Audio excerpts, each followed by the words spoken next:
On one occasion, an expert in the law stood up to test Jesus.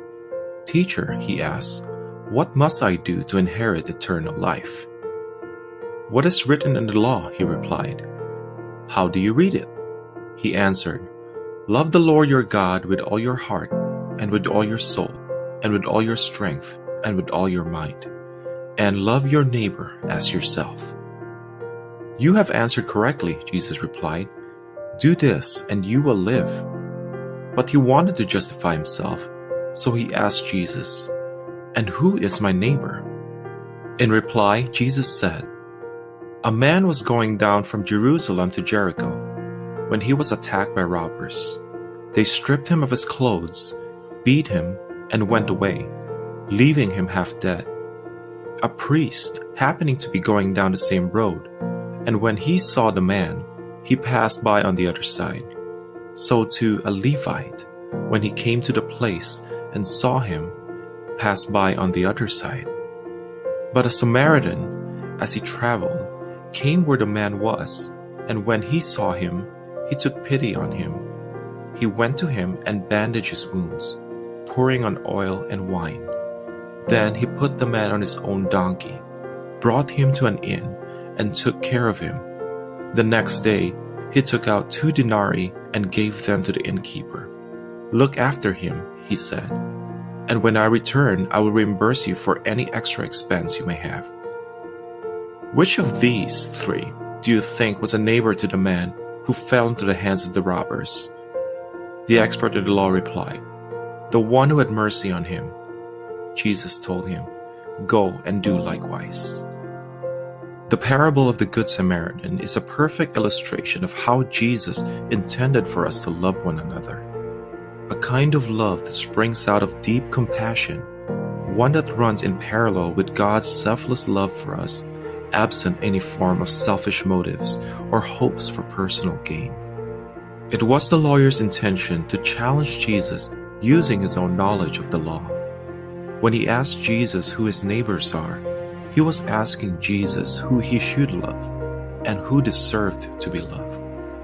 Oftentimes, loving our neighbors comes easy when it is convenient, when we don't have to give anything up or step out of our comfort zone to extend a helping hand. What if love comes with a cost? When the priest and the Levite came across the badly beaten man along the path, they felt pity for him, their hearts drawn towards the man and his unfortunate circumstance.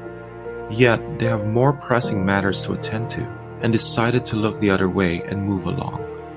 In their minds, someone else will take notice of the man and offer help.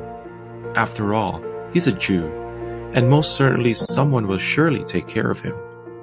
There is really no need for them to waste their precious time and get their hands dirty.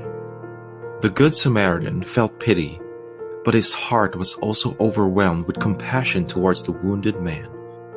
Without hesitation, he walked up to the wounded man, tended to his wounds, and sent him to an inn to recover. He even went out of his way for his dying friend, paid for his stay, and made sure he is well taken care of. A friend, if circumstances were different, would not have anything to do with him or allow himself to be seen in public with him because he was a Samaritan. It is easy to love someone who can love you back, to offer kindness to someone who will someday repay the same, or to give one's heart to someone who shares your affection.